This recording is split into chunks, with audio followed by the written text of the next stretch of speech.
반갑습니다. 서중입니다. 반갑습니다. 네, 오늘 이렇게라도 아무튼 만나게 돼갖고 너무 반갑고요. 오늘은 닉네임이라는 주제로 좀 얘기를 해보려고 해요. 별명이란 얘기죠. 별명이란 뜻으로 오늘 좀 진행을 해볼게요. 이 별명이 왜 중요하냐면 우리의 현실을 담아놨지 않았어요. 그러니까 우리 어머니 아버지가 내가 이렇게 자랐으면 하는 방향으로 이름을 지어줬다는 얘기예요. 그렇지만 닉네임은 어때요? 별명은 우리의 현실이 반영돼 있어요. 왜냐면 내 현실 때문에 그들이 내게 지어준 별명이니까 그런 거예요. 여러분, 우리가 어떤 한 사람의 별명을 찾아보면요, 그 사람의 현실 세계에서 어떤 건지 좀 알 수가 있어요. 그렇죠? 그런데 이거를 본명으로 쓰면 이상할 것 같지 않아요? 그런데 제가 선교하면서 또 이렇게 여행을 좋아하다 보니까 많은 나라들을 돌아다니다가 알게 된 사실이 있는데, 어떤 민족은요 별명을 본명으로 써요. 민증의 아이디 카드에 별명이 써 있다고요. 그게 본명이에요. 이 민족이 몇 민족이 있는데 그중에 가장 대표적인 민족이 바로 이스라엘 사람들이에요. 제가 이걸 보면서 이런 생각을 하게 됐어요. 예수님도 이스라엘 사람으로 왔는데, 하나님의 아들이신 예수님도 이스라엘 사람으로 왔는데, 그러면 하나님의 아들이신 예수님께서 이 땅에서 어떤 별명을 쓰셨는지를 우리가 알게 되면 예수 그리스도가 현실 세계에서 어떤 인물이었는지 우리가 더 깊이 있게 알 수 있게 되지 않을까? 라고 해서 제가 너무 천재라 가지고 오늘 예수님의 별명 두 가지를 가져왔습니다. 박수! 자, 그래서 예수님의 별명에 대해서 오늘 좀 알아볼 거예요. 자, 예수님의 첫 번째 별명 한번 볼게요. 저기 마추픽추라는 곳인데 불가사의한 곳이라고 하죠.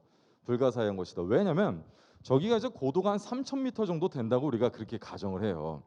고산증이 너무 심하게 온 거예요. 이거 올라가다가 걸어 올라가다가 그때 제가 정말 시리에 빠졌어요. 정말 속이 상했어요. 왜냐면 이런 개념이 나한테 생기는 거야. 만약에 정말 하나님이 천국에 계시다면, 정말 하나님이 천국에 계시는 거라면 내가 하나님을 어떻게 만나? 죄라는 게 이렇게 무서운 거야. 나 지금 3,000m 정도밖에 못 왔는데 폐가 끊어질 것 같아. 죄라는 게 이렇게 무겁고 무서운 거야. 내가 이 중력을 이기고 하나님을 어떻게 만나겠어? 이 죄를 이기고 어떻게 만나겠어? 원래 내가 약간 이렇게 약간 맹한 애야 이렇게. 근데 갑자기 딱 이렇게 주머니에 손을 넣고 이러면서 날 딱 보는 거예요. 갑자기 선교사님 이러는 거예요. 그럼 내가 뭐라 그래요? 나도 갑자기 이렇게 되죠. 네 집사님 이렇게 된 거예요. 그래서 왜 그래요? 그러니까 얘가 형, 좀 설교자면 설교자답게 좀 사세요 그러는 거예요. 뭐라고? 목사면 목사답게 살라고요. 뭐? 야, 너 지금 여기서 그게 할 소리야? 너 왜? 내가 지금 뭘 잘못했는데? 근데 얘가 뭐라냐면 그렇잖아요. 형이 그렇게 얘기하셨어요? 형이 설교할 때 그렇게 얘기하셨냐고요. 예? 올라가긴 뭘 올라가요? 형이 안 그랬어요? 우리가 우리의 죄를 스스로 이길 수 없다는 걸 하나님이 이미 아시기 때문에 우리의 죄를 하나님 스스로 깨부수고 이 땅에 온 게 복음이라고 하셨잖아요. 아멘. 임마누엘은 하나님께서 우리와 함께 하신다는 얘기죠. 이사야서에 처음 등장하는 예수님의 대표적인 별명이에요. 하나님께서 우리와 함께 하신다. 처녀가 잉태하여 아들을 낳을 것이니 그 이름 임마누엘이라라. 그 뜻은 하나님께서 우리와 함께 한다는 거다. 근데 하나님께서 우리와 함께 한다고 했을 때 사람들은 이해를 잘 못했다고. 어떻게 함께 계시지? 하나님 성전에 계시고 하나님 교회 안에 계시는데 아들로서 이 땅에 성자로서 오실 거라는 상상을 잘 못했던 시기가 있었죠. 하나님께서 우리와 함께 계신다는 거예요. 우리가 우리의 죄성을 뚫고 하나님께 갈 수 없는 거로 하나님께서 친히 우리의 죄를 깨부시고 이 땅에 오신 것, 그게 바로 복음이라는 거예요. 두 번째 예수님의 별명으로 한번 가볼게요. 제가 우유니 소금 사막이에요. 우유니 소금 사막. 제가 여기를 어떻게 가게 됐냐면 볼리비아에서 이제 일을 끝내고 나서 밑에 있는 칠레로 넘어가야 되는데 지진이 나가지고 난리가 난 거예요, 그 지역이. 근데 칠레 공항이 폐쇄가 됐어요. 어떻게 하죠 하고 있는데, 형, 우유니 소금 사막이라는 데 가면요 하나님의 경외할 수 있을 거예요. 우유니 소금 사막이 무슨 말이야? 소금인데 사막이에요. 왜? 글쎄요. 왜 그렇게 됐을까요? 한번 가볼까? 그래서 이렇게 가게 된 거예요. 우유니 소금 사막을 아까 본 데 있죠. 딱 보면 느낌이 어떨 것 같아요? 막 우와 막 이럴 것 같아요? 우와 이럴 것 같아? 사실은 실제로는 이래요. 너무 하얘서 아무것도 안 보여요. 눈 이렇게 보여 이렇게. 앞에 있는 그 소금 사막의 소금을 안경을 들고서 이렇게 보고 나서 사진 찍어줘봐. 사진 찍고 그 사진을 딱 보자마자 이 사진이었는데, 제가 이 사진을 보면서 뭘 느꼈냐면, 우와 소금은 하얗다. 우리가 이 생각 잘 안 해요. 밀가루는 하얗고 뭐 이런 거 있지만 소금은 우리가 대부분 맛으로 얘기한다고. 내가 여기서 어떤 걸 알게 되냐면요, 소금은 지색을 안 내요. 소금이 지색을 내봐 얼마나 이상해지겠어요. 내가 소금이야, 내가 소금. 근데 김치찌개가 있네. 흰색이 될 때까지 뿌려져 주지. 흰색이 될 때까지 뿌려진 거야. 이거 소금이에요, 찌개예요. 소금은 자기 색깔을 내지를 않는다니까. 그 안에 녹아서 없어지고 그 맛을 살려낸다는 거예요. 제가 선교사로 다니면서 제일 느끼는 게 뭐냐면, 사람들이 물어봐요. 야, 너 있잖아, 한류를 가지고 가면 더 좋을 텐데 왜 그 나라 가서 그 나라 악기로, 왜 그 나라 목소리로 그들을 가르쳐서 왜 그 나라 언어로서 그걸 만드는 거야? 여러분, 초기 조선 기독교는요, 서구화되는 걸 기독교라고 생각했어요. 근데 지금 많은 나라들이 한국화되는 것을 기독교라고 생각하는 경향성을 보여요. 문화선교사로서 제가 느끼는 것은 뭐냐면요, 여러분들의 문화도 하나님께서 만드신 아름다운 문화입니다를 말해주는 거라고 생각해요. 내 있는 모습 그대로를 살려내시는 거라고요. 여러분, 여기 칼이 있어요. 하나님께서는 이 칼을 칼로 만든 걸 후회하지 않으시는 분이에요.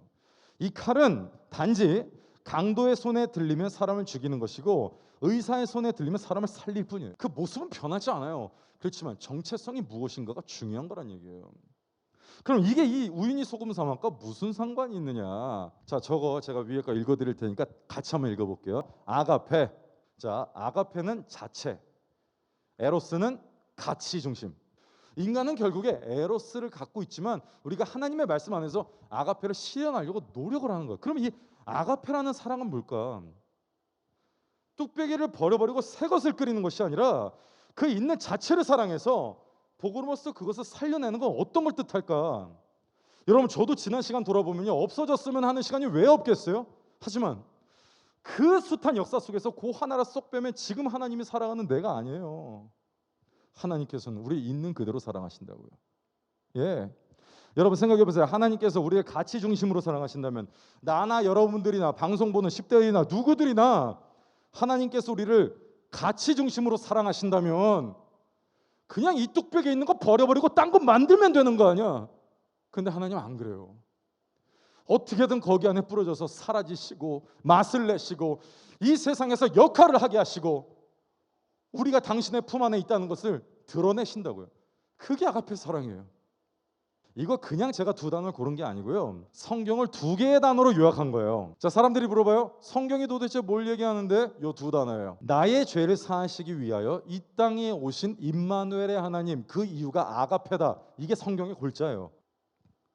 오늘 제가 가져온 본문은 이 하나님의 사랑을 있는 모습 그대로 그 자체를 사랑하시고 그 자체를 사용하기를 원하시는 하나님의 모습이 잘 표현되어 있는 사사기 말씀을 제가 가지고 왔어요.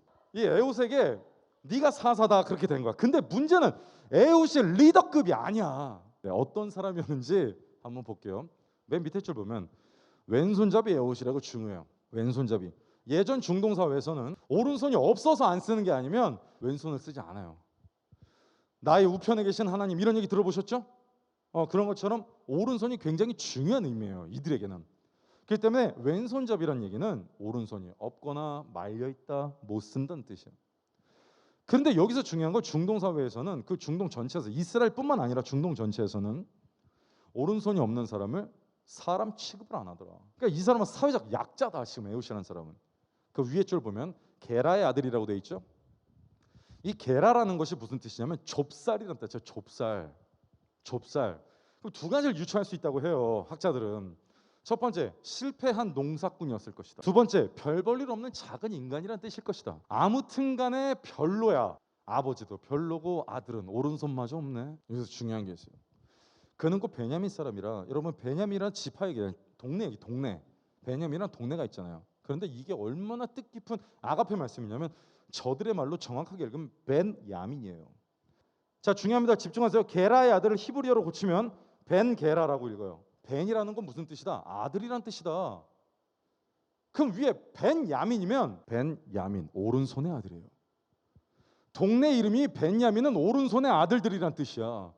아들들의 오른손의 아들들이라는 그 동네에 애가 하나가 태어났는데 오른손을 못 쓰는 거야. 얼마나 큰 핍박을 받았겠어요.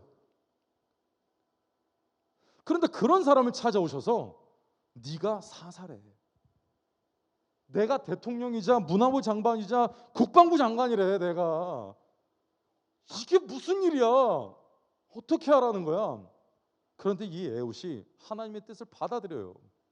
이 사람이 모압 왕 에글론이라는 사람한테 조공을 바치러 가는 거야. 이스라엘 사람들이 조공을 바치러 가는데 문 앞에서 검문을 하잖아. 검문을. 그래서 안에 왕이 있고 밖에서 검문을 할 거 아니야. 에글론 그 왕을 뭐라고 하냐면 비둔한 자였더라 이렇게 써 있거든요. 비둔이라는 것은 몸집이 크고 움직이기 어렵다는 뜻인데 이 성경 안에서 비둔이라는 것은 어떤 의도로 쓰였냐? 조롱하는 거예요. 정신과 몸이 다 비둔하다는 거예요. 그러니까 그런 왕을 섬기는 이 쫄병들은 어떻겠냐고요. 그러니까 들어간 거야. 그래서 에글론 앞에서 조공을 다 바치고 다 나가려고 하는데 이 우리의 친구 에훗이 이렇게 얘기를 합니다. 왕이시여 드릴 말씀이 있습니다. 이렇게 얘기를 한 거예요. 추성원 같은 사람이 와서 왕이시여 내가 할 말이 있습니다. 이러면 근위병들이 나가요? 총겨놓어요?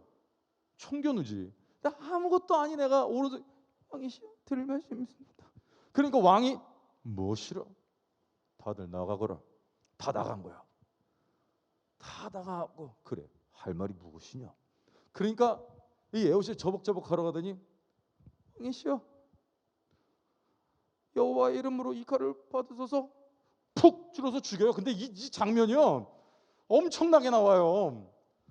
여러분 이 내용은 정말 중요한 내용이에요. 오른손이 없는 한 사람을 하나님께서 쓰시고자 작정했더니 하늘나라의 오른손으로 썼다는 얘기예요. 오른손이 없는 한 사람이 그 핍박받던 오른손이 없는 이 사람이 하나님의 부르심을 받자 하늘나라의 오른손으로 쓰임받는다는 얘기예요. 우리가 여기서 이런 교훈을 얻을 수 있어요. 우린 늘 얘기한다고 하나님 A라는 걸 주면 제가 B를 할게요. 그러나 우리가 오늘 알아야 할 것은 하나님께서 우리를 부르시고 하나님께서 우리에게 예배를 원하실 때는 우리의 있는 모습 그대로 지금 그 모습 그대로 하나님께서 우리를 들어 쓰실 작정으로 지금 우리의 예배를 받으실 작정으로 우리를 부르고 계신다는 거예요. 어떨 땐 모여가지고 찬양하고 얼굴만 떼면 좋죠. 그렇지만 지금 주신 이 상황 안에서 지금 예배하라라고 할 때는 우리는 하는 거예요. 주님 좀 기다렸다가요. 그런 게 어디 있어요.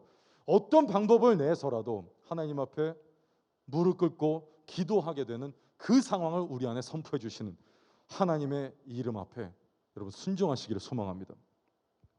오늘 우리의 기도 제목은요. 이렇게 흘러가야 돼요. 주님, 제가 그동안은 무엇을 주세요? 주님 무엇을 주세요라고 얘기했습니다. 그러나 주님, 오늘 나의 기도 제목은 좀 바뀌어야 될 거라고 생각해요. 주님 무엇을 주세요가 아니라 주님, 제게 당신이 필요합니다. 우리 한번 예상을 해볼게요. 좀 세상적인 얘기지만 이해를 도와보죠. 이건희 회장이 만약에 회장님이 앞에서 나한테 그러는 거야. 너 여기 삼성 갖고 싶은 거 말해봐 줄게. 그러면 난 이렇게 얘기할 것 같아. 뭐든지 주나요? 뭐든지 줄게. 삼성을 주십시오. 이게 가장 지혜로운 거 아닐까? 지혜로운 거? 하나님께서 내가 너가 원하는 걸 줄게. 하나님 저는 당신의 마음이 당신의 사랑이 당신의 보호하심이 당신 자체가 당신의 나라가 내게는 필요한 것입니다.